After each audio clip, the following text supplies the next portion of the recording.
Warm welcome to all my dear students of 10 plus 1 class. This is a very interesting topic and a very useful topic from grammar and composition. The name of the topic is note making. ਪਿਆਰੇ ਬੱਚਿਓ ਤੁਹਾਡਾ ਸਵਾਗਤ ਹੈ 11ਵੀਂ ਜਮਾਤ ਦੇ grammar ਤੇ composition ਦੇ ਹਿੱਸੇ ਵਿੱਚ ਇਹ ਟੌਪਿਕ ਆਉਂਦਾ ਹੈ ਜਿਸ ਦਾ ਨਾਮ ਹੈ ਨੋਟ ਮੇਕਿੰਗ। ਜਾਣੇ ਅਣਜਾਣੇ 'ਚ ਤੁਸੀਂ ਹਮੇਸ਼ਾ ਨੋਟ ਮੇਕਿੰਗ ਕਰਦੇ ਹੋ। ਇਹ ਕੀ ਹੁੰਦੀ ਹੈ ਤੇ ਇਸ ਦਾ ਸਾਨੂੰ ਕੀ ਫਾਇਦਾ ਹੁੰਦਾ ਹੈ।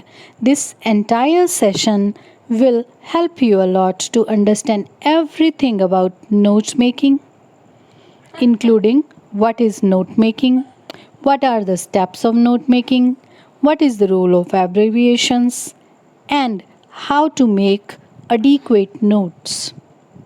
ਪਿਆਰੇ ਬੱਚਿਓ ਇਸ ਸੈਸ਼ਨ ਦੇ ਵਿੱਚ ਅਸੀਂ ਨੋਟ ਮੇਕਿੰਗ ਨਾਲ ਜੁੜੀਆਂ ਸਾਰੀਆਂ ਗੱਲਾਂ ਕਰਾਂਗੇ। ਨੋਟ ਮੇਕਿੰਗ ਕੀ ਹੁੰਦੀ ਹੈ, ਨੋਟ ਮੇਕਿੰਗ ਦੇ ਕੀ ਪੜਾਅ ਹੁੰਦੇ ਹਨ, ਕਿਹੜੀਆਂ ਗੱਲਾਂ ਦਾ ਧਿਆਨ ਰੱਖਣਾ ਹੈ ਅਤੇ ਕਿਸ ਤਰ੍ਹਾਂ ਵਧੀਆ ਨੋਟਸ ਬਣਾਏ ਜਾ ਸਕਦੇ ਹਨ। Please watch carefully because it is going to help you all your life as a student. ਅੱਜ ਤੁਸੀਂ ਜੋ ਛੋਟੀਆਂ ਗੱਲਾਂ ਸਿੱਖੋਗੇ ਇੱਕ ਵਿਦਿਆਰਥੀ ਦੇ ਤੌਰ 'ਤੇ ਤੁਹਾਡੇ ਬਹੁਤ ਹੀ ਕੰਮ ਆਉਣ ਵਾਲੀਆਂ ਗੱਲਾਂ ਨੇ। High, I am Yogita Joshi, lecturer in English, Government Senior Secondary Smart School, Panibaga, Mansa. Let's start the journey of learning note making. Learning outcome of this session. After the completion of this chapter, the learner will be able to: number 1, explain what is note making. 2, learn and use about various steps while making notes. Number 3, learn use of abbreviations in the notes. ਤਾਂ ਬੱਚਿਓ ਪੂਰੇ session ਦੇ ਵਿੱਚ ਅਸੀਂ ਇਹ 3 ਮੁੱਖ ਗੱਲਾਂ ਕਰਨੀਆਂ ਨੇ।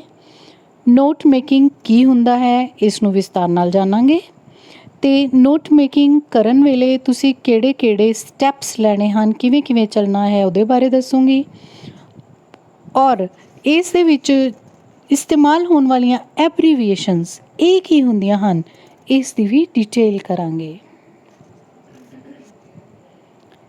Here 2 boys are talking. First boy is saying, I have to make a presentation on the sun. You can make notes, Joy. It will be very helpful, says the second boy. Notes? What's that? Second boy, let me explain that. ਤਾਂ ਬੱਚਿਓ ਤੁਹਾਡੀ grammar book ਦੇ ਵਿੱਚ ਇਹ ਗੱਲਬਾਤ ਦਿਖਾਈ ਗਈ ਹੈ। ਜੋਏ ਜੋ ਹੈ ਉਸ ਨੂੰ ਉਸਦੀ ਅਧਿਆਪਕਾ ਨੇ ਕਿਹਾ ਹੈ ਕਿ ਕੱਲ੍ਹ ਨੂੰ ਤੁਸੀਂ ਸੂਰਜ ਦੇ ਉੱਤੇ ਆਪਣੀ ਪ੍ਰੈਜੈਂਟੇਸ਼ਨ ਦੇਣੀ ਹੈ। ਤਾਂ ਉਹ ਆਪਣੇ ਦੋਸਤ ਨੂੰ ਕਹਿ ਰਿਹਾ ਮੈਂ ਕੀ ਕਰਾਂ, ਤਾਂ ਦੋਸਤ ਕਹਿੰਦਾ ਕਿ ਇਸ ਦੇ ਨੋਟਸ ਬਣਾ ਲੈ ਜੋਏ, ਬਹੁਤ ਫਾਇਦਾ ਮਿਲੇਗਾ। ਨੋਟਸ ਕੀ ਹੁੰਦੇ ਹਨ ਜੋਏ ਪੁੱਛ ਰਿਹਾ, ਤਾਂ ਉਸਦਾ ਦੋਸਤ ਕਹਿੰਦਾ ਮੈਂ ਤੈਨੂੰ ਦੱਸਦਾ। My dear students, now with joy we'll also learn about it. Joy ਦੇ ਨਾਲ ਆਪਾਂ ਵੀ ਸਿੱਖ ਲੈਂਦੇ ਹਾਂ what is a note first of all. ਹੁੰਦਾ ਕੀ ਹੈ ਇਹ ਨੋਟ, ਕਿਉਂਕਿ ਇਸ ਟੌਪਿਕ ਤੋਂ ਕਾਫੀ ਬੱਚੇ ਪਰੇਸ਼ਾਨ ਹੁੰਦੇ ਜਦੋਂ ਕਿ ਟੌਪਿਕ ਓਨਾ ਹੀ ਇੰਟਰਸਟਿੰਗ ਅਤੇ ਯੂਜ਼ਫੁਲ ਹੈ। A note is a brief record of information or ideas. ਤਾਂ ਬੱਚੇ ਇੱਕ ਨੋਟ ਆਪਾਂ ਕਿਹਨੂੰ ਕਹਿੰਦੇ ਹਾਂ ਜਦੋਂ ਅਸੀਂ ਖਾਸ ਤਰ੍ਹਾਂ ਦੀ ਜਾਣਕਾਰੀ ਜਾਂ ਵਿਚਾਰਾਂ ਨੂੰ ਇੱਕ ਰਿਕਾਰਡ ਦੇ ਰੂਪ ਦੇ ਵਿੱਚ ਰੱਖ ਲੈਂਦੇ ਹਾਂ। It is useful as an aid to memory to remember the important points, to prepare for an exam, to be used in a discussion, to be used in debate or lecture or a speech delivery. ਤਾਂ note making ਜਿਹੜੀ ਹੈ ਉਹ ਸਾਨੂੰ ਕਿੱਥੇ ਮਦਦ ਕਰਦੀ ਹੈ। ਮੰਨ ਲਓ ਅਸੀਂ ਕੋਈ ਖਾਸ ਗੱਲਬਾਤ ਕਰਨੀ ਹੈ ਜਿਸ 'ਚ ਅਸੀਂ ਬਹੁਤ ਸਾਰੇ ਪੁਆਇੰਟ ਡਿਸਕਸ ਕਰਨੇ ਹਨ ਪਰ ਯਾਦ ਨਹੀਂ ਰਹਿ ਸਕਣੇ ਇੰਨੇ ਪੁਆਇੰਟ, ਤਾਂ ਛੋਟੇ ਨੋਟਸ ਬਣਾ ਕੇ ਰੱਖ ਲਓ। ਮੰਨ ਲਓ ਪੇਪਰ ਦੀ ਤਿਆਰੀ ਕਰ ਰਹੇ ਹੋ, ਕੋਈ ਕੁਐਸਚਨ ਲੌਂਗ ਹੈ ਜਿਸ ਤਰ੍ਹਾਂ ਕੋਈ ਕੈਰੈਕਟਰ ਸਕੈਚ ਰਹੀਮ ਖਾਨ ਦਾ, ਤਾਂ ਉਸ ਦੇ ਅਲੱਗ ਕੈਰੈਕਟਰਸ ਦੇ ਨੋਟਸ ਬਣਾ ਕੇ ਰੱਖੇ ਜਾ ਸਕਦੇ ਹਨ। ਮਾਈਂਡ ਮੈਪ ਵੀ ਇੱਕ ਤਰ੍ਹਾਂ ਦੀ ਨੋਟ ਮੇਕਿੰਗ ਹੀ ਹੁੰਦਾ ਹੈ। ਡਿਸਕਸ਼ਨ ਦੇ ਦੌਰਾਨ ਤੁਸੀਂ ਬਹੁਤ ਸਾਰੇ ਪੁਆਇੰਟਸ ਕਿਸੇ ਦੇ ਸਾਹਮਣੇ ਰੱਖਣਾ ਚਾਹੁੰਦੇ ਹੋ, ਕਿਸੇ ਵਿਸ਼ੇ ਦੇ ਉੱਤੇ ਤੁਸੀਂ ਕੋਈ ਗੱਲਬਾਤ ਕਰਨੀ ਹੈ ਤਾਂ ਤੁਸੀਂ ਇਹਨਾਂ ਨੋਟਸ ਦੀ ਮਦਦ ਲੈ ਸਕਦੇ ਹੋ। ਮੰਨ ਲਓ ਤੁਸੀਂ ਸਟੇਜ ਦੇ ਉੱਪਰ ਕਿਸੇ ਡਿਬੇਟ ਮਤਲਬ ਵਾਦ ਵਿਵਾਦ ਦਾ ਹਿੱਸਾ ਬਣ ਰਹੇ ਹੋ ਜਾਂ ਕੋਈ ਲੈਕਚਰ ਮਤਲਬ ਭਾਸ਼ਣ ਸਪੀਚ ਦੇ ਰਹੇ ਹੋ, ਉਸ ਸਮੇਂ 4 ਪੇਜ ਲਿਖੀ ਹੋਈ ਸਕ੍ਰਿਪਟ ਤੁਹਾਨੂੰ ਫ਼ਾਇਦਾ ਨਹੀਂ ਕਰਦੀ, ਛੋਟੇ ਛੋਟੇ ਨੋਟਸ ਤੁਹਾਨੂੰ ਬਹੁਤ ਜ਼ਿਆਦਾ ਫ਼ਾਇਦਾ ਕਰਦੇ ਆ। Note making is a skill. ਤਾਂ ਬੱਚਿਓ ਜਿਹੜੀ ਨੋਟ ਮੇਕਿੰਗ ਹੁੰਦੀ ਆ ਉਹ ਇੱਕ ਤਰ੍ਹਾਂ ਦੀ ਇੱਕ ਕਲਾ ਹੈ। In the present competitive world we read or listen to numerous kind of information. It is not easy or possible to keep everything stored in mind. So it is indeed important that we develop the habit of note down relevant information or details in a concise form, that is in the form of notes. ਤਾਂ ਬੱਚੇ ਇਸ session ਦੇ ਵਿੱਚ ਅਸੀਂ ਇਸੇ ਚੀਜ਼ ਨੂੰ ਸਿੱਖਾਂਗੇ, ਕਿਉਂਕਿ ਸਭ ਕੁਝ ਅਸੀਂ ਆਪਣੀ ਯਾਦ ਸ਼ਕਤੀ 'ਤੇ ਨਹੀਂ ਛੱਡ ਸਕਦੇ। ਅੱਜ ਕੱਲ੍ਹ ਜਾਣਕਾਰੀਆਂ ਦਾ ਭੰਡਾਰ ਹੈ ਅਤੇ ਅੱਜ ਕੱਲ੍ਹ ਦੇ ਸਮੇਂ 'ਚ ਸਾਰੀ ਜਾਣਕਾਰੀ ਸਿਰਫ ਆਪਣੇ ਦਿਮਾਗ 'ਚ ਰੱਖਣਾ ਸੰਭਵ ਨਹੀਂ। ਇਸ ਲਈ ਅੱਜ ਤੁਸੀਂ ਨੋਟ ਮੇਕਿੰਗ ਸਿੱਖ ਲਓਗੇ ਤਾਂ ਸਟੂਡੈਂਟ ਲਾਈਫ ਦੇ ਵਿੱਚ ਹਮੇਸ਼ਾ ਤੁਹਾਨੂੰ ਇਸ ਦਾ ਫਾਇਦਾ ਮਿਲੇਗਾ। ਖਾਸ ਕਰ ਕਾਲਜ ਦੇ ਵਿੱਚ ਜਾ ਕੇ ਤੁਹਾਨੂੰ ਇਸ ਦਾ ਬਹੁਤ ਫਾਇਦਾ ਹੋਏਗਾ, ਕਿਉਂਕਿ ਕਾਲਜ ਦੇ ਵਿੱਚ ਜਦੋਂ ਲੈਕਚਰਰਸ ਤੁਹਾਨੂੰ ਲੈਕਚਰ ਕਰਨਗੇ ਬੜੀਆਂ ਇੰਪੋਰਟੈਂਟ ਗੱਲਾਂ ਹੋਣਗੀਆਂ ਜੋ ਤੁਸੀਂ ਕਲਾਸ ਦੇ ਵਿੱਚ ਨੋਟ ਕਰੋਗੇ। ਫਿਰ ਉੱਥੇ ਤੁਸੀਂ ਇੱਕ ਇੱਕ ਵਿਸ਼ੇ ਲਈ 4-4 ਕਿਤਾਬਾਂ ਪੜ੍ਹੋਗੇ, ਫਿਰ ਉਹਨਾਂ ਦੇ ਵਿੱਚੋਂ ਨੋਟ ਮੇਕਿੰਗ। ਤਾਂ ਨੋਟ ਮੇਕਿੰਗ ਸਭ ਤੋਂ ਬਿਊਟੀਫੁਲ ਅਤੇ ਯੂਜ਼ਫੁਲ ਟੋਪਿਕ ਹੋਣ ਜਾ ਰਿਹਾ ਹੈ। ਸੋ ਇਸ ਨੂੰ ਤੁਸੀਂ ਪੇਪਰ ਦੇ 2-3 ਨੰਬਰ ਲੈਣ ਲਈ ਨਹੀਂ ਪੜ੍ਹਨਾ, ਐਜ਼ ਅ ਸਕਿੱਲ ਇਸ ਨੂੰ ਸਿੱਖਣ ਦੀ ਕੋਸ਼ਿਸ਼ ਕਰਨਾ। Now first of all we'll make the notes of a paragraph, then we'll go into the details. ਤਾਂ ਮੇਰੇ ਕੋਲ ਇੱਕ ਪੈਰਾਗ੍ਰਾਫ ਹੈ, ਇਸ ਦੇ ਸਾਨੂੰ ਨੋਟ ਬਣਾਉਣ ਲਈ ਕਿਹਾ ਜਾਏਗਾ। ਤੁਹਾਨੂੰ ਪੇਪਰ 'ਚ ਇਸ ਤਰ੍ਹਾਂ ਦਾ ਹੀ ਕੁਐਸਚਨ ਆਏਗਾ, ਇੱਕ ਪੈਰਾਗ੍ਰਾਫ ਆਏਗਾ ਅਤੇ ਤੁਸੀਂ ਉਸ ਦੇ ਨੋਟਸ ਬਣਾਉਣੇ ਹੋਣਗੇ। ਪ੍ਰੈਸੀ ਰਾਈਟਿੰਗ ਤੋਂ ਵੀ ਆਸਾਨ ਹੈ ਇਹ। Let's quickly go through the paragraph and then we'll try to find out the main points. And they are saying that read the following passage carefully and make notes using suitable abbreviations. ਤਾਂ ਅਸੀਂ ਸਿਰਫ notes ਹੀ ਨਹੀਂ ਬਣਾਉਣੇ ਬਲਕਿ ਕੁਝ ਐਬਰੀਵੀਏਸ਼ਨਸ ਯਾਨੀ ਕਿ short form ਵੀ use ਕਰਨੀਆਂ ਹਨ। ਐਬਰੀਵੀਏਸ਼ਨ ਕੀ ਹੁੰਦੀ ਹੈ? For example you say PSEB for your education board. It stands for Punjab School Education Board. PSEB is an abbreviation or short form for Punjab School Education Board. So many kind of abbreviations can be used for note making. So ਇਸ ਤਰ੍ਹਾਂ ਦੀਆਂ ਬਹੁਤ ਸਾਰੀਆਂ short forms ਦੀ ਵੀ ਅਸੀਂ ਚਰਚਾ ਕਰਾਂਗੇ। Let's quickly go through the paragraph. English has become the default global language. जो अंग्रेज़ी भाषा है वो पूरे विश्व की भाषा बन चुकी है। Someone who speaks English can travel all over the world without experiencing any difficulties. अगर किसी भी इंसान ਨੂੰ अंग्रेज़ी आती है ਤਾਂ ਪੂਰੇ ਵਿਸ਼ਵ ਵਿੱਚ ਉਹ ਬਿਨਾਂ ਕਿਸੇ ਮੁਸੀਬਤ ਤੋਂ ਘੁੰਮ ਫਿਰ ਸਕਦਾ ਹੈ ਅਤੇ ਸਾਰਿਆਂ ਨਾਲ ਗੱਲਬਾਤ ਕਰ ਸਕਦਾ ਹੈ। English is also the language of business and science. ਅੰਗਰੇਜ਼ੀ ਭਾਸ਼ਾ ਅੱਜ ਸਾਰੇ ਵਪਾਰ ਦੀ ਅਤੇ ਸਾਇੰਸ ਦੀ ਭਾਸ਼ਾ ਬਣ ਚੁੱਕੀ ਹੈ। Scientists from all over the world are publishing their studies and papers in English, and thus their research is reaching most people around the globe. ਅੱਜ ਜਿੰਨਾ ਵੀ ਵਿਗਿਆਨ 'ਚ ਕੰਮ ਹੋ ਰਿਹਾ ਹੈ ਉਹ ਸਾਰਾ ਅੰਗਰੇਜ਼ੀ ਭਾਸ਼ਾ ਦੇ ਵਿੱਚ ਪੇਪਰਾਂ ਦੇ ਰੂਪ ਦੇ ਵਿੱਚ ਪ੍ਰਕਾਸ਼ਿਤ ਹੁੰਦਾ ਹੈ ਜਾਂ ਉਹਨਾਂ ਦੇ ਖੋਜ ਪੱਤਰਾਂ ਦੇ ਰੂਪ ਦੇ ਵਿੱਚ ਪ੍ਰਕਾਸ਼ਿਤ ਹੁੰਦਾ ਹੈ ਅਤੇ ਜ਼ਿਆਦਾਤਰ ਕੰਮ ਅੰਗਰੇਜ਼ੀ ਵਿੱਚ ਹੀ ਪ੍ਰਕਾਸ਼ਿਤ ਹੁੰਦਾ ਹੈ। Almost all journal articles, conference papers and even human case studies are in English. ਬਹੁਤ ਸਾਰੇ ਅਜਿਹੇ ਜਰਨਲਸ ਹਨ, ਅਜਿਹੀਆਂ ਪੱਤਰਿਕਾਵਾਂ ਹਨ ਜਿਨ੍ਹਾਂ ਦੇ ਵਿੱਚ ਕਾਨਫਰੰਸਿਸ ਨਾਲ ਜੁੜੇ ਹੋਏ ਪੇਪਰ ਛਪਦੇ ਰਹਿੰਦੇ ਹਨ, ਤਰ੍ਹਾਂ ਤਰ੍ਹਾਂ ਦੇ ਆਰਟੀਕਲਸ ਛਪਦੇ ਰਹਿੰਦੇ ਹਨ ਅਤੇ ਇਹਨਾਂ ਲੇਖਾਂ ਦੇ ਵਿੱਚ ਕਈ ਵਾਰੀ ਮਨੁੱਖੀ ਕੇਸ ਸਟੱਡੀਜ਼ ਵੀ ਕੀਤੀਆਂ ਜਾਂਦੀਆਂ ਹਨ, ਇਨਸਾਨਾਂ ਦੇ ਉੱਤੇ ਕੀਤਾ ਹੋਇਆ ਰਿਸਰਚ ਵਰਕ ਵੀ ਛਾਪਿਆ ਜਾਂਦਾ ਹੈ। Therefore, These merits validate the importance of the English language. ਸੋ ਇਹਨਾਂ ਗੱਲਾਂ ਨਾਲ ਸਾਨੂੰ ਅੰਗਰੇਜ਼ੀ ਭਾਸ਼ਾ ਦਾ ਮਹੱਤਵ ਪਤਾ ਲੱਗਦਾ ਹੈ। Hordes of students migrate abroad for higher studies. ਬਹੁਤ ਸਾਰੇ ਵਿਦਿਆਰਥੀ ਸਾਡੇ ਪੰਜਾਬ ਦੇ ਸਾਨੂੰ ਪਤਾ ਕਿ ਬਾਹਰਲੇ ਦੇਸ਼ਾਂ ਦੇ ਵਿੱਚ ਜਾਂਦੇ ਨੇ ਪੜ੍ਹਨ ਵਾਸਤੇ। English is the most preferred language in which they continue their studies. ਤਾਂ ਉੱਥੇ ਵੀ ਉਹਨਾਂ ਦੀ ਸਭ ਤੋਂ ਜ਼ਿਆਦਾ ਵਰਤੀ ਜਾਣ ਵਾਲੀ ਭਾਸ਼ਾ ਸਟੱਡੀ ਲਈ ਕਿਹੜੀ ਹੁੰਦੀ ਹੈ? ਅੰਗਰੇਜ਼ੀ। Most valid excuses for not learning English because someone who speaks English has a clear advantage over someone who doesn't speak English. So ਅਸੀਂ ਕੋਈ ਬਹਾਨਾ ਨਹੀਂ ਕਰ ਸਕਦੇ ਕਿਉਂਕਿ ਸਾਨੂੰ ਪਤਾ ਹੈ ਜਿਸ ਨੂੰ ਅੰਗਰੇਜ਼ੀ ਆਉਂਦੀ ਹੈ ਉਸ ਨੂੰ ਡੈਫੀਨੇਟਲੀ ਉਹਨਾਂ ਲੋਕਾਂ ਤੋਂ ਜ਼ਿਆਦਾ ਫਾਇਦਾ ਮਿਲਦਾ ਹੈ ਜੋ ਅੰਗਰੇਜ਼ੀ ਵਿੱਚ ਗੱਲਬਾਤ ਨਹੀਂ ਕਰ ਸਕਦੇ ਜਾਂ ਪੜ੍ਹ ਲਿਖ ਨਹੀਂ ਸਕਦੇ। The countries have set their English language benchmarks for different educational courses. China ਵਰਗੇ ਦੇਸ਼ ਨੇ ਵੀ ਹੁਣ ਅੰਗਰੇਜ਼ੀ ਨੂੰ ਵਰਤਣਾ ਸ਼ੁਰੂ ਕਰ ਦਿੱਤਾ ਹੈ ਅਤੇ ਵੱਖੋ ਵੱਖਰੇ ਦੇਸ਼ਾਂ ਦੇ ਵਿੱਚ ਅੰਗਰੇਜ਼ੀ ਭਾਸ਼ਾ ਜਿਹੜੀ ਹੈ ਉਹਨਾਂ ਦੇ ਵਿਦਿਅਕ ਕੋਰਸਿਸ ਦੇ ਵਿੱਚ ਵਰਤੀ ਜਾਣ ਵਾਲੀ ਭਾਸ਼ਾ ਹੈ। To attain these language levels, students have to appear in different internationally accepted language testing systems. So, ਜੇ ਅਸੀਂ ਵਿਦੇਸ਼ ਵਿੱਚ ਜਾਣਾ ਚਾਹੁੰਦੇ ਹਾਂ ਤਾਂ ਸਾਨੂੰ ਆਪਣੀ ਭਾਸ਼ਾ ਦਾ ਪੱਧਰ ਦੱਸਣ ਲਈ ਕਈ ਤਰ੍ਹਾਂ ਦੇ ਅੰਤਰਰਾਸ਼ਟਰੀ ਟੈਸਟ ਦੇਣੇ ਪੈਂਦੇ ਹਨ। The use of English as the global language in the fields of such as business, university studies or research has improved the communication and exchange of information.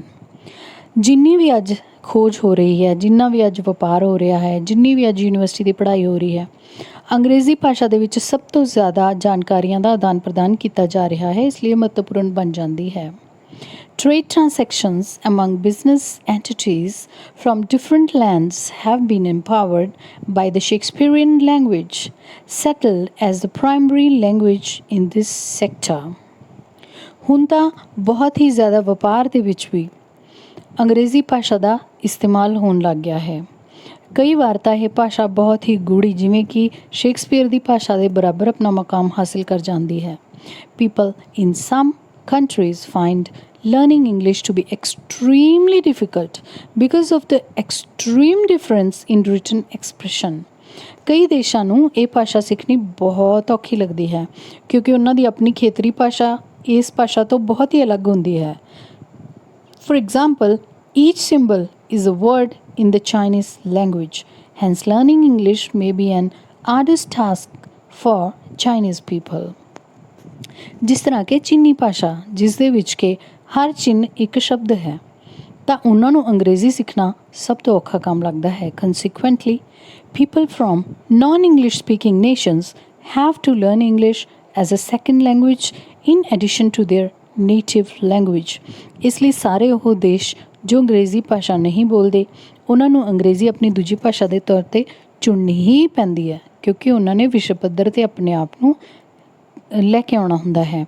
And none of these are valid excuses for not learning English because someone who speaks English has a clear advantage over someone who doesn't speak English. ਇਸ ਲਈ ਸਾਨੂੰ ਸਾਰਿਆਂ ਨੂੰ ਅੰਗਰੇਜ਼ੀ ਬੋਲਣਾ ਸਿੱਖਣਾ ਚਾਹੀਦਾ ਹੈ ਕਿਉਂਕਿ ਇਸ ਦਾ ਫਾਇਦਾ ਹੀ ਮਿਲੇਗਾ ਬਜਾਏ ਉਸ ਇਨਸਾਨ ਦੇ ਜਿਸ ਨੂੰ ਇਹ ਕੰਮ ਨਹੀਂ ਆਉਂਦਾ। Dear students, I have explained complete paragraph for you. ਹੁਣ ਮੈਂ ਇਸ ਪੂਰੇ ਪੈਰਾਗ੍ਰਾਫ ਨੂੰ ਤੁਹਾਡੇ ਲਈ ਐਕਸਪਲੇਨ ਕਰ ਦਿੱਤਾ ਹੈ। ਅਸੀਂ ਕੀ ਕਰਨਾ ਹੈ, ਇਸ 'ਚੋਂ ਇੰਪੋਰਟੈਂਟ ਪੁਆਇੰਟਸ ਲੱਭ ਕੇ ਉਸ ਦੇ ਨੋਟਸ ਬਣਾਉਣੇ ਹਨ ਅਤੇ ਜੇ ਅਸੀਂ ਕੋਈ ਸ਼ਾਰਟ ਫਾਰਮ ਯੂਜ਼ ਕਰ ਸਕਦੇ ਹਾਂ ਤਾਂ ਉਹ ਵੀ ਕਰਨੀ ਹੈ। Let's check how to do it. How to make notes. ਹੁਣ ਐਗਜ਼ਾਮਪਲ 'ਚ ਅਸੀਂ ਇਹੀ ਪੈਰਾਗ੍ਰਾਫ ਲਵਾਂਗੇ। So first of all you are to write the title. ਪੂਰਾ ਪੈਰਾਗ੍ਰਾਫ ਸਮਝ ਕੇ ਤੁਸੀਂ ਈਜ਼ੀਲੀ ਇਸ ਦਾ ਟਾਈਟਲ ਸਮਝ ਗਏ ਹੋ। Importance of English language and it's challenges. ਕਿਉਂਕਿ ਚਾਈਨਾ ਵਰਗੇ ਦੇਸ਼ਾਂ ਦੀ ਚੁਣੌਤੀਆਂ ਦੀ ਵੀ ਗੱਲ ਹੋਈ ਹੈ ਸੋ ਅਸੀਂ ਇਸ ਦੇ ਵਿੱਚ 2 ਪੁਆਇੰਟਸ ਇਨਕਲੂਡ ਕਰ ਲਏ ਇਸ ਦੇ ਸਿਰਲੇਖ ਦੇ ਵਿੱਚ ਕਿ ਅੰਗਰੇਜ਼ੀ ਭਾਸ਼ਾ ਦਾ ਮਹੱਤਵ ਅਤੇ ਇਸ ਨਾਲ ਜੁੜੀਆਂ ਚੁਣੌਤੀਆਂ। ਸੋ ਸਭ ਤੋਂ ਪਹਿਲਾਂ ਤੁਸੀਂ ਨੋਟ ਮੇਕਿੰਗ 'ਚ ਕੀ ਦੇਣਾ ਹੈ, ਟਾਈਟਲ ਯਾਨੀ ਕਿ ਸਿਰਲੇਖ। Then first point says English a global language. ਸੋ ਪਹਿਲੇ ਪੈਰੇ ਦੇ ਵਿੱਚ ਜ਼ਿਆਦਾਤਰ ਇਹੀ ਦਿਖਾਇਆ ਗਿਆ ਹੈ ਕਿ ਅੰਗਰੇਜ਼ੀ ਜੋ ਹੈ ਉਹ ਇੱਕ ਵਿਸ਼ਵ ਪੱਧਰੀ ਭਾਸ਼ਾ ਬਣ ਚੁੱਕੀ ਹੈ, ਪੂਰੇ ਗਲੋਬ ਵਿੱਚ ਵਰਤੀ ਜਾਂਦੀ ਹੈ। ਸੋ ਪੂਰੀ ਦੁਨੀਆ 'ਚ ਵਰਤੀ ਜਾਣ ਵਾਲੀ ਭਾਸ਼ਾ ਦੇ ਫਿਰ ਅਸੀਂ ਵੱਖੋ ਵੱਖਰੇ ਖੇਤਰ ਲਿਖ ਦੇਵਾਂਗੇ। ਮੋਸਟ ਪ੍ਰੀਫਰਡ ਟੂਰਿਸਟ ਲੈਂਗੁਏਜ, ਘੁੰਮਣ ਫਿਰਨ ਲਈ ਲੋਕਾਂ ਦੇ ਕੰਮ ਆਉਂਦੀ ਹੈ। Language of science and business, research and other works, ਫਿਰ ਇਹ ਕਿੱਥੇ ਕਿੱਥੇ ਵਰਤੀ ਜਾਂਦੀ ਹੈ? ਸਾਇੰਸ ਲਈ, ਵਪਾਰ ਲਈ, ਖੋਜ ਲਈ ਅਤੇ ਬਾਕੀ ਕੰਮਾਂ ਲਈ। ਇਸ ਤੋਂ ਇਲਾਵਾ ਇੱਕ ਹੋਰ ਅੱਗੇ ਪੁਆਇੰਟ ਆਇਆ, validation of need of learning, ਅਤੇ ਇਸ ਲਈ ਸਾਨੂੰ ਇਹ ਸਿੱਖਣੀ ਚਾਹੀਦੀ ਹੈ। ਸੋ ਫਸਟ ਅਸੀਂ ਮੇਨ ਪੁਆਇੰਟ ਬਣਾਇਆ ਇੰਗਲਿਸ਼ ਗਲੋਬਲ ਲੈਂਗੁਏਜ ਹੈ। ਉਸ ਦਾ ਅੱਗੇ ਸਬ ਪੁਆਇੰਟ ਬਣਾਇਆ ਕਿ ਸਭ ਤੋਂ ਜ਼ਿਆਦਾ ਵਰਤੀ ਜਾਣ ਵਾਲੀ ਭਾਸ਼ਾ ਹੈ ਟੂਰਿਸਟ ਲਈ। ਫਿਰ ਉਸ ਦੇ ਦੋ ਕਾਰਨ ਅਸੀਂ ਅੱਗੇ ਦੱਸ ਦਿੱਤੇ ਕਿ ਇਹ ਵੱਖੋ ਵੱਖਰੇ ਕੰਮਾਂ ਲਈ ਵਰਤੀ ਜਾਣ ਵਾਲੀ ਭਾਸ਼ਾ ਹੈ ਔਰ ਸਾਰੇ ਲੋਕ ਇਸ ਨੂੰ ਮੰਨਦੇ ਹਨ, ਮਾਨਤਾ ਪ੍ਰਾਪਤ ਹੈ। Now the second main point, scope of English language. ਇਸ ਤੋਂ ਅੱਗੇ ਅਸੀਂ ਸਿੱਖਿਆ ਸੀ ਕਿ ਜੇ ਅਸੀਂ ਅੰਗਰੇਜ਼ੀ ਭਾਸ਼ਾ ਸਿੱਖਦੇ ਹਾਂ ਤਾਂ ਕੀ ਸਕੋਪ ਹੈ, ਇਸ ਦਾ ਕੀ ਖੇਤਰ ਹੈ, ਸਾਨੂੰ ਕੀ ਫਾਇਦੇ ਮਿਲ ਸਕਦੇ ਨੇ। ਸੋ ਪਹਿਲਾ ਸਕੋਪ ਹੈ ਮਾਈਗ੍ਰੇਸ਼ਨ ਆਫ ਸਟੂਡੈਂਟ। ਇਸ ਦੇ ਅੰਦਰ ਅਸੀਂ ਸਬ ਪੁਆਇੰਟ ਲੈ ਲਿਆ ਕਿ ਵਿਦਿਆਰਥੀ ਵਿਦੇਸ਼ਾਂ ਵਿੱਚ ਜਾਂਦੇ ਹਨ। ਉਸ ਦੇ ਕਾਰਨ ਅਸੀਂ ਅੱਗੇ ਦੱਸ ਦਿੰਦੇ ਹਾਂ, ਸਬ ਪੁਆਇੰਟ ਦੇ ਵੀ ਅੱਗੇ ਸਬ ਪੁਆਇੰਟ ਬਣ ਜਾਣਗੇ। For higher studies, internationally set language benchmarks and English testing system. ਤਾਂ ਦੋ ਚੀਜ਼ਾਂ ਉਹਨਾਂ ਨੂੰ ਕਰਨੀਆਂ ਪੈਂਦੀਆਂ ਹਨ ਮਾਈਗ੍ਰੇਸ਼ਨ ਵਾਸਤੇ, ਬਾਹਰ ਜਾਣ ਵਾਸਤੇ। ਨਵੀਂ ਅੱਗੇ ਦੀ ਪੜ੍ਹਾਈ ਵਾਸਤੇ ਉਹ ਬਾਹਰ ਜਾਂਦੇ ਹਨ। ਦੂਸਰਾ, ਉਹਨਾਂ ਨੂੰ ਕਈ ਤਰ੍ਹਾਂ ਦੇ ਟੈਸਟ ਦੇਣੇ ਪੈਂਦੇ ਹਨ, ਜਿਸ ਤਰ੍ਹਾਂ ਤੁਹਾਨੂੰ ਸਭ ਨੂੰ ਪਤਾ ਹੈ, ਆਇਲਸ, ਟੋਫਲ ਐਟਸੈਟਰਾ। ਦੂਸਰਾ ਜੋ ਅਸੀਂ ਸਬ ਪੁਆਇੰਟ ਸੈਕਿੰਡ ਮੇਨ ਪੁਆਇੰਟ ਰੱਖਿਆ, global communication and trade facilitation. ਕਿਉਂ ਸਾਨੂੰ ਅੰਗਰੇਜ਼ੀ ਜੋ ਹੈ ਉਹ ਜ਼ਰੂਰੀ ਹੈ, ਕੀ ਫਾਇਦਾ ਮਿਲੇਗਾ? ਅਸੀਂ ਪੂਰੇ ਵਿਸ਼ਵ ਨਾਲ ਸੰਚਾਰ ਕਰ ਸਕਾਂਗੇ, ਗੱਲਬਾਤ ਕਰ ਸਕਾਂਗੇ ਅਤੇ ਆਪਣੇ ਵਪਾਰ ਨੂੰ ਅੱਗੇ ਫੈਲਾ ਸਕਾਂਗੇ। ਤੀਸਰਾ ਮੇਨ ਪੁਆਇੰਟ ਅਸੀਂ ਇਸ ਦੇ ਵਿੱਚੋਂ ਨੋਟ ਬਣਾਇਆ, ਚੈਲੰਜਿਸ ਇਨ ਲਰਨਿੰਗ ਇੰਗਲਿਸ਼। ਸੋ ਸਾਰੀ ਅੰਗਰੇਜ਼ੀ ਭਾਸ਼ਾ ਦੇ ਮਹੱਤਵ ਦੀ ਗੱਲ ਕਰਨ ਤੋਂ ਬਾਅਦ ਅਸੀਂ ਇਸ ਦੇ ਵਿੱਚ ਇੱਕ ਚੁਣੌਤੀ ਦੀ ਗੱਲ ਵੀ ਕੀਤੀ ਸੀ। ਇਹ ਚੁਣੌਤੀ ਕਈ ਦੇਸ਼ਾਂ ਨੂੰ ਕਿਉਂ ਆ ਜਾਂਦੀ ਹੈ? ਉਸ ਦਾ ਪਹਿਲਾ ਕਾਰਨ ਆਪਾਂ ਲਿਖ ਰਹੇ ਹਾਂ, main difference of experiencing in different languages. ਤਾਂ ਜਦੋਂ ਉਹ difference of expression in different languages, ਤਾਂ ਵੱਖੋ ਵੱਖਰੀਆਂ ਭਾਸ਼ਾਵਾਂ ਦੇ ਵਿੱਚ ਉਹ ਵੱਖੋ ਵੱਖਰੇ ਤਰੀਕੇ ਨਾਲ ਐਕਸਪ੍ਰੈਸ ਕਰਦੇ ਹਨ, ਆਪਣੇ ਹਾਵ ਭਾਵ ਰੱਖਦੇ ਹਨ। ਤਾਂ ਇਹ ਫ਼ਰਕ ਜਿਹੜਾ ਹੈ ਉਹਨਾਂ ਲਈ ਭਾਸ਼ਾ ਔਖੀ ਬਣਾ ਦਿੰਦਾ ਹੈ। ਇਸ ਪੁਆਇੰਟ ਨੂੰ ਸਪੋਰਟ ਕਰਨ ਲਈ ਅਸੀਂ ਅੱਗੇ ਦੋ ਸਬ ਪੁਆਇੰਟ ਦਿੱਤੇ ਹਨ, additional business, additional language along with native language for non-English speakers, ਕਿ ਉਹਨਾਂ ਨੂੰ ਆਪਣੀ ਖੇਤਰੀ ਭਾਸ਼ਾ ਦੇ ਨਾਲ ਨਾਲ ਅੰਗਰੇਜ਼ੀ ਨਾ ਬੋਲਣ ਵਾਲੇ ਲੋਕਾਂ ਨੂੰ ਇੱਕ ਨਵੀਂ ਭਾਸ਼ਾ, ਦੂਜੀ ਭਾਸ਼ਾ ਦੇ ਤੌਰ 'ਤੇ ਸਿੱਖਣੀ ਪੈਂਦੀ ਹੈ। ਉਹ ਕਿਹੜੀ ਹੁੰਦੀ ਹੈ? ਅੰਗਰੇਜ਼ੀ। ਦੂਸਰਾ ਸਬ ਪੁਆਇੰਟ ਇਸ ਦਾ, English users are advantaged over non English speakers.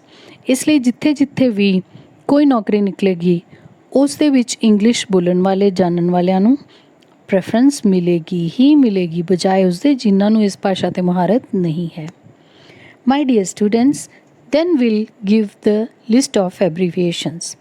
ਅਗਰ ਤੁਸੀਂ ਆਪਣੇ ਨੋਟਸ ਦੇ ਵਿੱਚ ਕੋਈ ਸ਼ਾਰਟ ਫਾਰਮ ਯੂਜ਼ ਕਰਦੇ ਹੋ ਤਾਂ ਤੁਸੀਂ ਉਹਦਾ ਇੰਡੈਕਸ ਵੀ ਦੇਣਾ ਹੁੰਦਾ ਹੈ।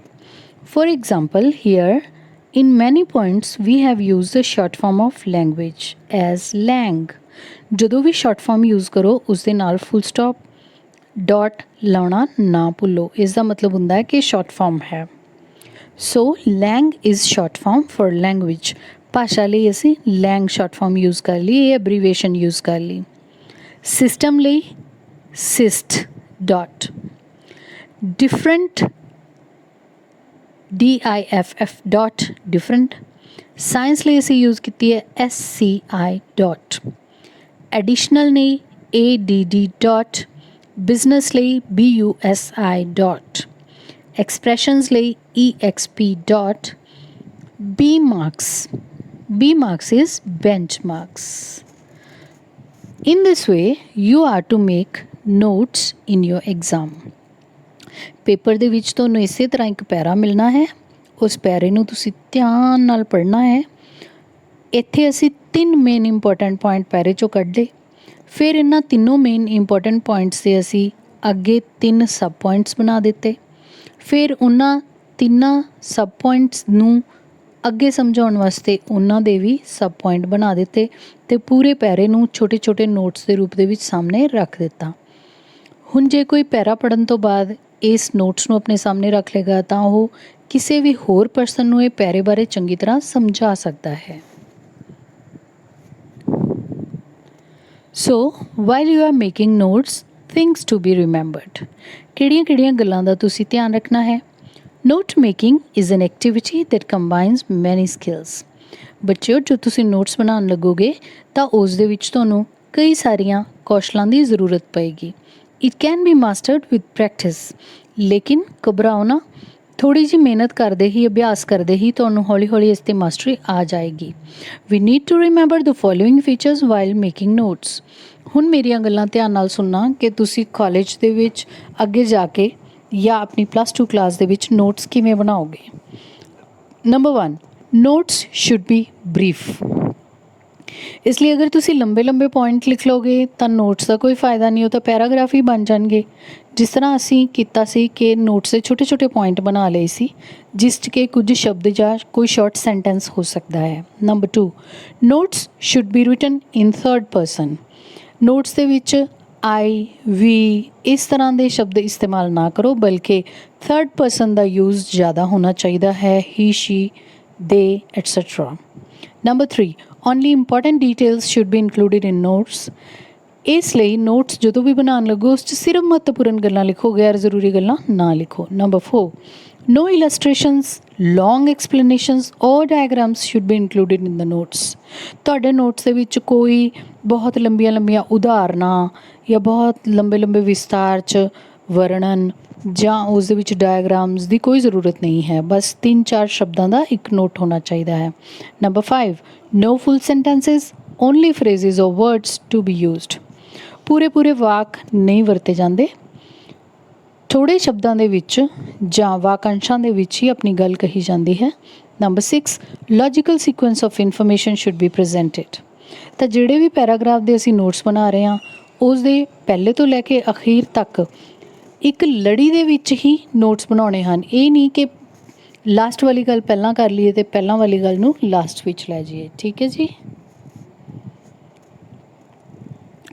There is a format that we can follow while making notes. ਜਿਸ ਤਰ੍ਹਾਂ ਮੈਂ ਤੁਹਾਨੂੰ ਨੋਟ ਬਣਾ ਕੇ ਦਿਖਾਏ ਆ ਲੈਂਗੁਏਜ ਵਾਲੇ ਪੈਰਾਗ੍ਰਾਫ ਦੇ, ਸੋ ਅਸੀਂ ਇੱਕ ਫਾਰਮੈਟ ਨਾਲ ਚੱਲੇ ਹਾਂ, ਅਸੀਂ ਇੱਕ ਤਰੀਕੇ ਨਾਲ ਚੱਲੇ ਹਾਂ। ਉਹ ਫਾਰਮੈਟ ਤੁਹਾਡੇ ਸਾਹਮਣੇ ਹੈ ਇੱਥੇ। Number 1, notes may be divided into main heading. So you can see here we have main heading and main heading is to be written in the beginning. ਸ਼ੁਰੂ 'ਚ ਹੀ ਅਸੀਂ ਮੇਨ ਹੈਡਿੰਗ ਨੂੰ ਲਿਖ ਲਿਆ ਔਰ ਇੱਥੇ ਅਸੀਂ ਸੈਂਟਰ ਲੈ ਲਵਾਂਗੇ, ਉਸ ਦੇ ਉੱਤੇ ਮੇਨ ਹੈਡਿੰਗ ਲਿਖ ਲਵਾਂਗੇ। Sub heading and sub headings. Sub heading ਮਤਲਬ ਜੋ ਅਸੀਂ ਪਹਿਲਾ ਪੁਆਇੰਟ ਬਣਾਇਆ ਸੀ, ਸਬ ਹੈਡਿੰਗ ਮਤਲਬ ਜਦੋਂ ਅਸੀਂ ਉਸ ਦੇ ਅੱਗੇ ਪੁਆਇੰਟਸ ਬਣਾ ਦਿੰਦੇ ਹਾਂ ਉਸ ਗੱਲ ਨੂੰ ਦੱਸਣ ਵਾਸਤੇ ਜਾਂ ਉਹਦਾ ਵਿਸਤਾਰ ਦੇਣ ਵਾਸਤੇ। Okay. Number 2, title or heading may be used for main heading. Title or main heading should tell us what the main idea of the passage is. ਸੋ ਇੱਥੇ ਤੁਸੀਂ ਜੋ ਵੀ ਟਾਈਟਲ ਲਿਖੋਗੇ ਉਹ ਤੁਹਾਡਾ ਮੇਨ ਹੈਡਿੰਗ ਹੋਏਗਾ। ਉਹ ਸਿੱਧਾ ਪੈਰੇ ਨਾਲ ਜੁੜਿਆ ਹੋਣਾ ਚਾਹੀਦਾ ਹੈ and it should explain the paragraph. Means ਤੁਹਾਨੂੰ ਟਾਈਟਲ ਤੋਂ ਹੀ ਪਤਾ ਲੱਗ ਜਾਣਾ ਚਾਹੀਦਾ ਹੈ ਕਿ ਪੈਰਾਗ੍ਰਾਫ 'ਚ ਕੀ ਗੱਲ ਹੋਣ ਵਾਲੀ ਆ। ਸੋ ਸਸਪੈਂਸ ਬ੍ਰੇਕਰ ਹੋਣਾ ਚਾਹੀਦਾ ਇਹ title. Next is main heading may be represented with numbers such as 1, 2, 3. ਜਿਸ ਤਰ੍ਹਾਂ ਤੁਸੀਂ ਦੇਖੋ ਮੇਨ ਹੈਡਿੰਗ ਲਈ ਮੈਂ 1 ਪੁਆਇੰਟ ਲੈ ਲਿਆ, ਫਿਰ ਸਬ ਹੈਡਿੰਗ ਨੂੰ 1 ਪੁਆਇੰਟ ਦਿੱਤਾ ਅਤੇ ਸਬ ਹੈਡਿੰਗ ਦੇ ਅੱਗੋਂ ਸਬ ਹੈਡਿੰਗ ਲਈ 1 ਯੂਜ਼ ਕਰ ਲਿਆ।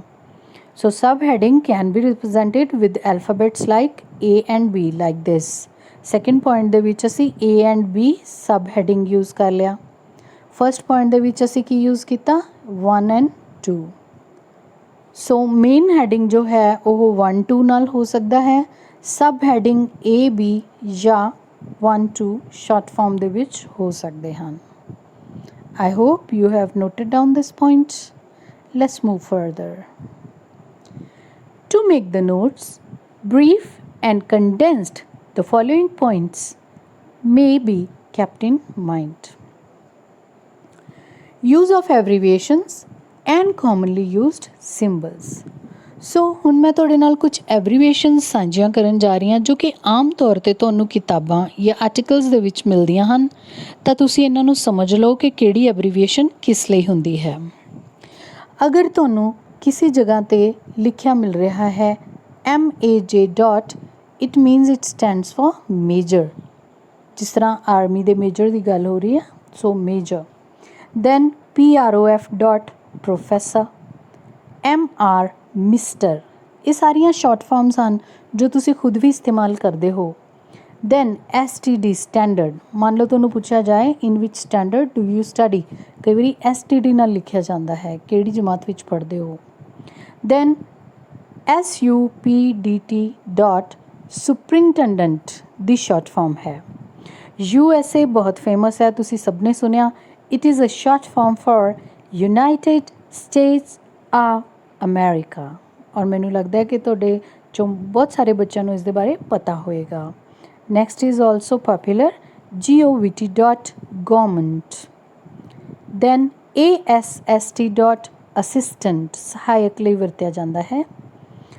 RD ਇਜ਼ ਫॉर ਰੋਡ, ਮਤਲਬ ਸੜਕ। SGT, it is sergeant, ਸਿਪਾਹੀ। percent, it means by the 100। ਅਗਰ ਅਸੀਂ percent ਕਹਿ ਰਹੇ ਹਾਂ, ਇਸ ਦਾ ਮਤਲਬ ਕਿ ਉਹ ਰੇਸ਼ੋ ਅਸੀਂ 100 ਵਿੱਚੋਂ ਕੱਢ ਰਹੇ ਹਾਂ। For example if I say I got 80% marks, ਇਸ ਦਾ ਮਤਲਬ ਮੇਰੇ 100 ਚੋਂ 80 ਨੰਬਰ ਦੇ ਬਰਾਬਰ ਨੰਬਰ ਆਏ ਹਨ। Then if it is written plus VE, it means positive। For example B positive, ਕਿਸੇ ਦਾ ਬਲੱਡ ਗਰੁੱਪ ਲਿਖਣ ਲਈ ਅਸੀਂ B ਪੋਜ਼ੀਟਿਵ ਲਿਖਦੇ ਹਾਂ, ਤਾਂ B ਦੇ ਨਾਲ ਪੋਜ਼ੀਟਿਵ ਲਿਖਣ ਦੀ ਬਜਾਏ plus VE ਪਾ ਦਿਓ, ਇਟ ਇਜ਼ B ਪੋਜ਼ੀਟਿਵ। ਔਰ ਇਹ ਸਿੰਬਲ ਕਾਫੀ ਫੇਮਸ ਹੈ, ਇਹ ਤੁਸੀਂ ਸਾਰੇ ਜਾਣਦੇ ਹੋਗੇ, ਐਂਡ ਦਾ ਸਿੰਬਲ ਹੈ। ਐਂਡ ਦੇ ਸਿੰਬਲ ਤੋਂ ਬਾਅਦ ਵੀ have FMLY। FMLY is short form for family, ਪਰਿਵਾਰ ਲਈ ਯੂਜ਼ ਹੁੰਦਾ ਹੈ। COL dot is for colonel. ER dot is for engineer। For example, ਇਹ ਵੀ ਤੁਸੀਂ ਬਹੁਤ ਦੇਖਿਆ ਹੈ। For example ਅਸੀਂ ਇਸ ਤਰ੍ਹਾਂ ਲਿਖ ਦਿੰਦੇ ਹਾਂ, ਔਰ it is a short form which means for example, ਉਦਾਹਰਨ ਦੇ ਤੌਰ ਤੇ। ਤੁਸੀਂ ਆਮ ਤੌਰ ਤੇ ਦੇਖਿਆ ਹੋਣਾ ਪੰਨਾ ਪਲਟਣ ਵੇਲੇ PTO ਲਿਖਿਆ ਹੁੰਦਾ ਹੈ, ਇਹ ਸ਼ਾਰਟ ਫਾਰਮ ਹੈ ਜਿਸ ਦੀ ਫੁੱਲ ਫਾਰਮ ਹੈ ਪਲੀਜ਼ ਟਰਨ ਓਵਰ, ਮਤਲਬ ਪੰਨਾ ਪਲਟੋ। Science the short farm SC dot। UK is short form of United Kingdom। INFO dot, info is short form of information, मतलब जानकारी। ASSN dot, short form of association, किसी चीज़ दा किसी नाल जुड़ जाना। CO dot, short form of company। GPO is short form of General Post Office, ਸਾਡੇ ਡਾਕਖਾਨੇ ਲਈ ਵਰਤੇ ਜਾਣ ਵਾਲੀ ਸ਼ਾਰਟ ਫਾਰਮ ਹੈ। GMT is Greenwich mean time, time the zone ਦੱਸਣ ਵਾਸਤੇ ਇਸ ਨੂੰ ਇਸਤੇਮਾਲ ਕੀਤਾ ਜਾਂਦਾ ਹੈ। ਦੈਨ ਦਿਸ ਸਿੰਬਲ, S ਦੇ ਵਿੱਚ ਜੋ ਲਕੀਰ ਲੱਗੀ ਹੋਈ ਹੈ, this symbol is for American dollar, ਇਹ ਡਾਲਰ ਦਾ ਸਿੰਬਲ ਹੈ। Then next symbol you can see here is a symbol of pound. ਇਹ ਕਰੰਸੀ ਦੇ ਡਿਫਰੈਂਟ ਪ੍ਰਕਾਰ ਹਨ। ETC ਇਜ਼ ਐਟਸੈਟਰਾ, ਮਤਲਬ ਆਦਿ। ਜਦੋਂ ਬਹੁਤ ਸਾਰੀਆਂ ਚੀਜ਼ਾਂ ਦੀ ਇੱਕ ਅਸੀਂ ਲਿਸਟ ਬਣਾਉਂਦੇ ਹਾਂ, I bought a pen, a pencil, a few copies, et cetera. ਠੀਕ ਹੈ, ਮੈਂ ਇੱਕ ਲਿਸਟ ਬਣਾਈ, ਉਸ ਦਾ ਅੰਤ ਕਰਨ ਲਈ ਮੈਂ ਉਸ ਦੇ ਪਿੱਛੇ ਲਿਖਤਾ ਐਟਸੈਟਰਾ, ਇਸ ਦਾ ਮਤਲਬ ਆਦਿ। ਦੈਨ AVT, ਏਵੀਏਸ਼ਨ, ਮਤਲਬ ਹਵਾਈ ਕੰਮ ਦੇ ਨਾਲ ਜੁੜਿਆ ਹੋਇਆ ਕੋਈ ਵੀ ਸ਼ਬਦ, that is aviation। So these were important abbreviation. I hope these will help you a lot. Some innovative abbreviations can be used। ਤਾਂ ਬੱਚੇ ਹੋਰ ਵੀ ਕਈ ਤਰ੍ਹਾਂ ਦੀਆਂ ਨਵੀਆਂ ਤਰ੍ਹਾਂ ਦੀਆਂ ਐਬਰੀਵੇਸ਼ਨਸ ਅੱਜ ਕੱਲ੍ਹ ਇਸਤੇਮਾਲ ਹੋ ਰਹੀਆਂ ਹਨ, ਜੋ ਕਿ ਲਿਖ ਤੋਂ ਹਟ ਕੇ ਹਨ, ਕਿਉਂਕਿ ਨਵੇਂ ਅਸੀਂ 21ਵੀਂ ਸਦੀ ਦੇ ਵਿੱਚ ਹਾਂ, ਬਹੁਤ ਕੁਛ ਕੰਪਿਊਟਰ ਨਾਲ ਜੁੜਿਆ ਹੈ। For example PGME, this abbreviation is for the word program। PGME ਜਿੱਥੇ ਵੀ ਪੜ੍ਹੋ ਇਸ ਦਾ ਮਤਲਬ ਹੈ program। Next is PR dot, it is for principal। For secondary, we say SEC dot. It means secondary. Then educational, EDU, educational, short form last thing is written null. It means educational. This is the short form for educational. I hope you like these abbreviations, dear students. Now keep in mind, avoid irrelevant details. ਸੋ ਜਦੋਂ ਅਸੀਂ notes ਬਣਾਉਣ ਲੱਗੀਏ ਕੋਈ ਵੀ ਐਸੀਆਂ ਗੱਲਾਂ ਨਾ ਲਿਖੋ ਜਿਹਦਾ ਲਿਖਣ ਦਾ ਕੋਈ ਮਤਲਬ ਨਹੀਂ। ਮੰਨ ਲਓ ਕੁਝ ਉਦਾਹਰਨਾਂ ਦਿੱਤੀਆਂ ਗਈਆਂ, ਕੁਝ ਲੋਕਾਂ ਦੇ ਨਾਮ ਦਿੱਤੇ ਗਏ ਆ, ਕੁਝ ਕੰਟਰੀਜ਼ ਦੇ ਨਾਮ ਦਿੱਤੇ ਗਏ ਆ, ਉਹ ਸਾਰੀਆਂ ਡਿਟੇਲਸ ਲਿਖਣ ਦੀ ਲੋੜ ਨਹੀਂ। ਜਿਸ ਤਰ੍ਹਾਂ ਅਸੀਂ ਪੈਰਾਗ੍ਰਾਫ ਹੱਲ ਕੀਤਾ ਸੀ ਉਸ 'ਚ ਕੁਝ ਦੇਸ਼ਾਂ ਦੀਆਂ ਚੁਣੌਤੀਆਂ ਦੀ ਗੱਲ ਕੀਤੀ ਸੀ, ਤਾਂ ਚਾਈਨਾ ਦੀ ਉਦਾਹਰਨ ਪੈਰਾ 'ਚ ਦਿੱਤੀ ਗਈ ਸੀ, ਪਰ ਸਾਡੇ ਨੋਟਸ ਦੇ ਵਿੱਚ ਚਾਈਨਾ ਦਾ ਕੋਈ ਜ਼ਿਕਰ ਨਹੀਂ ਸੀ। ਸੋ ਉਦਾਹਰਨਾਂ, ਕਹਾਵਤਾਂ ਜਾਂ ਡੀਟੇਲਸ ਜਾਂ ਕਿਸੇ ਤਰ੍ਹਾਂ ਦੀ ਕੋਈ ਹੋਰ ਐਕਸਪਲੇਨੇਸ਼ਨ ਉਹ ਤੁਹਾਡੇ ਨੋਟਸ ਦਾ ਹਿੱਸਾ ਨਹੀਂ ਹੋਣਾ ਚਾਹੀਦਾ। Use alternative words for longer words. So ਅਗਰ ਕੋਈ ਲੰਬੇ ਸ਼ਬਦ ਆਉਂਦੇ ਹਨ ਤਾਂ ਉਹਨਾਂ ਦੀ ਥਾਂ 'ਤੇ ਕੋਈ ਹੋਰ ਉਸ ਦਾ ਸਮਾਨਾਰਥਕ ਸ਼ਬਦ ਜੋ ਛੋਟਾ ਹੋਵੇ ਉਹ ਵਰਤਿਆ ਜਾ ਸਕਦਾ ਹੈ। The steps to be followed while making notes. Now you understood everything. You will understand easily what I mean. Number 1, read the passage carefully. So note making the question ਤੁਸੀਂ ਪੇਪਰ 'ਚ ਕਰਨ ਲੱਗੇ ਸਭ ਤੋਂ ਪਹਿਲਾਂ ਕੀ ਕਰੋਗੇ, ਪੂਰੇ ਧਿਆਨ ਨਾਲ ਪੈਸੇਜ ਦੀ ਰੀਡਿੰਗ ਕਰ ਲਵੋਗੇ। Number 2, try to understand the theme. ਇਹ ਮੇਨ ਚੀਜ਼ ਹੈ ਕਿ ਜਦੋਂ ਵੀ ਤੁਸੀਂ ਨੋਟ ਮੇਕਿੰਗ ਕਰਨ ਲੱਗੋ ਤਾਂ ਤੁਸੀਂ ਥੀਮ ਦੇਖੋ ਕਿ ਕਿਸ ਇੱਕ ਗੱਲ ਦੇ ਆਲੇ ਦੁਆਲੇ ਉਹ ਸਾਰੀ ਗੱਲ ਘੁੰਮ ਰਹੀ ਹੈ। And subject of the passage, ਕਿ ਉਸਦਾ ਵਿਸ਼ਾ ਕੀ ਹੈ, ਉਸਦਾ ਸਬਜੈਕਟ ਕੀ ਹੈ। ਜਦੋਂ ਸਾਨੂੰ ਵਿਸ਼ਾ ਅਤੇ ਉਸ ਦੇ ਅੰਦਰ ਹੋਣ ਵਾਲੀ ਗੱਲ ਸਮਝ ਆ ਜਾਏਗੀ ਫਿਰ ਸਾਨੂੰ ਨੋਟ ਮੇਕਿੰਗ ਕਰਨੀ ਆਸਾਨ ਹੋ ਜਾਏਗੀ। Try to find the answer to the question what is this passage about. ਤਾਂ ਇੱਕ ਪ੍ਰਸ਼ਨ ਤੁਸੀਂ ਸਮਝਣ ਦੀ ਕੋਸ਼ਿਸ਼ ਕਰੋ ਕਿ ਇਹ ਪੈਰਾ ਕਾਹਦੇ ਬਾਰੇ ਹੈ, ਉਸ ਦੇ ਨਾਲ ਨੋਟ ਮੇਕਿੰਗ ਆਸਾਨ ਹੋ ਜਾਏਗੀ। Try to get the gist, ਉਸ ਦਾ ਬਿਲਕੁਲ ਡੂੰਘਾਈ ਦੇ ਨਾਲ ਨਿਚੋੜ ਸਮਝਣ ਦੀ ਕੋਸ਼ਿਸ਼ ਕਰੋ। Number 4, identify main ideas. ਉਸ 'ਚ ਕਿਹੜੀਆਂ ਮੇਨ ਗੱਲਾਂ ਨੇ। ਇੱਕ ਗੱਲ ਹੁੰਦੀ ਹੈ ਜਿਸ ਦੇ ਲਈ ਕਿ 7-8 ਲਾਈਨਾਂ ਲਿਖੀਆਂ ਜਾ ਸਕਦੀਆਂ, ਸੋ ਉਹ ਮੇਨ ਗੱਲ ਤੁਸੀਂ ਕੈਚ ਕਰਨੀ ਹੈ ਕਿ ਮੇਨ ਆਈਡੀਆ ਕੀ ਹੈ। ਐਂਡ ਇੰਪੋਰਟੈਂਟ ਸਪੋਰਟਿੰਗ ਡੀਟੇਲਸ, ਫਿਰ ਉਹਨਾਂ 7-8 ਲਾਈਨਸ 'ਚ ਉਸ ਮੇਨ ਗੱਲ ਦੇ ਹੱਕ ਦੇ ਵਿੱਚ ਜਾਂ ਉਸ ਦੇ ਅਗੇਂਸਟ ਕਿਹੜੀ ਡਿਟੇਲ ਦਿੱਤੀ ਗਈ ਹੈ ਉਹ ਨੋਟਸ ਦਾ ਹਿੱਸਾ ਹੋਣਾ ਚਾਹੀਦਾ ਹੈ। Number 5, give heading and sub points. Main heading ਹੋਣਾ ਚਾਹੀਦਾ, ਫਿਰ ਉਸ ਦੇ ਨੀਚੇ 1 2 3 ਤੁਹਾਡੇ ਸਬ ਹੈਡਿੰਗ ਹੋਣੇ ਚਾਹੀਦੇ ਨੇ, ਫਿਰ ਸਬ ਹੈਡਿੰਗ ਦੇ ਅੱਗੇ ਵੀ ABC ਸਬ ਹੈਡਿੰਗ ਹੋ ਸਕਦੇ ਹਨ। ਸੋ ਇਸ ਤਰੀਕੇ ਨਾਲ ਤੁਸੀਂ ਇਸ ਨੂੰ 1 2 3 ਨੰਬਰਿੰਗ ਵੀ ਕਰ ਸਕਦੇ ਹੋ ਸਬ ਹੈਡਿੰਗ ਦੇਣ ਲਈ। Okay, then give heading, sub heading and sub points. ਇਸ ਦੇ ਅੱਗੇ ਵੀ ਸਬ ਪੁਆਇੰਟਸ ਬਣਾਏ ਜਾ ਸਕਦੇ ਹਨ। Then use proper layout of format ਉਹੀ ਹੋਣਾ ਚਾਹੀਦਾ ਜੋ ਮੈਂ ਤੁਹਾਨੂੰ ਪਿਛਲੇ ਪੇਜ 'ਤੇ ਦੱਸਿਆ ਕਿ ਸੈਂਟਰ 'ਤੇ ਤੁਸੀਂ ਆਪਣਾ ਟਾਈਟਲ ਲਿਖੋਗੇ, ਫਿਰ ਤੁਹਾਡੇ ਮੇਨ ਹੈਡਿੰਗ ਔਰ ਉਸ ਦੇ ਅੰਦਰ ਸਬ ਹੈਡਿੰਗ ਬੁਲੇਟਸ ਪੁਆਇੰਟਸ ਹੋ ਸਕਦੇ ਆ, ਜਾਂ ਉਸ ਦੇ ਵਿੱਚ ਤੁਸੀਂ 1 2 3 ਜਾਂ ਇਸ ਤਰੀਕੇ ਨਾਲ ਕਿਸੇ ਵੀ ਤਰੀਕੇ ਨਾਲ ਕੰਮ ਕਰ ਸਕਦੇ ਹੋ। Then use recognisable abbreviations wherever possible. ਅਗਰ ਤੁਸੀਂ ਐਬਰੀਵੇਸ਼ਨਸ ਯੂਜ਼ ਕਰ ਰਹੇ ਹੋ ਤਾਂ ਉਹ ਅਜਿਹੀਆਂ ਹੋਣ ਜਿਹਨੂੰ ਲੋਕ ਸਮਝਦੇ ਹੋਣ। ਇੰਨੀ ਔਖੀ ਐਬਰੀਵੇਸ਼ਨ ਨਾ ਬਣਾਓ ਕਿ ਤੁਸੀਂ ਖੁਦ ਵੀ ਨਾ ਸਮਝ ਪਾਓ, ਕਿਸੇ ਨੂੰ ਵੀ ਸਮਝਾ ਨਾ ਪਾਓ। This is the end of the session, my dear students. Note making is a useful skill. It should be developed with consistent practice. So ਦੋ ਚੀਜ਼ਾਂ ਤੁਸੀਂ ਯਾਦ ਰੱਖਣੀਆਂ, ਇੱਕ ਤਾਂ ਇਹ ਕਿ ਨੋਟ ਮੇਕਿੰਗ ਇੱਕ ਸਕਿੱਲ ਹੈ, ਇਹ ਇੱਕ ਕੌਸ਼ਲ ਹੈ ਜਿਸ ਦੇ ਨਾਲ ਤੁਹਾਨੂੰ ਲਾਈਫ 'ਚ ਯੂਜ਼ਫੁਲ ਬਹੁਤ ਹੋਏਗਾ ਅਤੇ ਬਹੁਤ ਫਾਇਦਾ ਹੋਣ ਵਾਲਾ ਹੈ। ਦੂਸਰਾ, ਇਸ ਦੇ ਵਿੱਚ ਤੁਸੀਂ ਜਿੰਨਾ ਜ਼ਿਆਦਾ ਅਭਿਆਸ ਕਰੋਗੇ ਉਨਾ ਜ਼ਿਆਦਾ ਵਧੀਆ ਬਣਦੇ ਜਾਓਗੇ। Notes are useful for students in school board examination. ਹੁਣ ਤੁਹਾਡੀ ਅੱਗੇ ਰਿਵੀਜ਼ਨਸ ਹੋਣਗੀਆਂ, ਰਿਵੀਜ਼ਨ ਕਰਨ ਲੱਗੇ ਪੇਪਰਾਂ ਦੇ ਵਿੱਚ ਨੋਟ ਮੇਕਿੰਗ ਤੁਹਾਨੂੰ ਬਹੁਤ ਜ਼ਿਆਦਾ ਫਾਇਦਾ ਕਰ ਸਕਦੀ ਹੈ। So it is very useful. Thank you for your participation in the session and thank you for being with me throughout the video. My dear students, to get more such content, subscribe the channel. Also, do not forget to like, share and comment.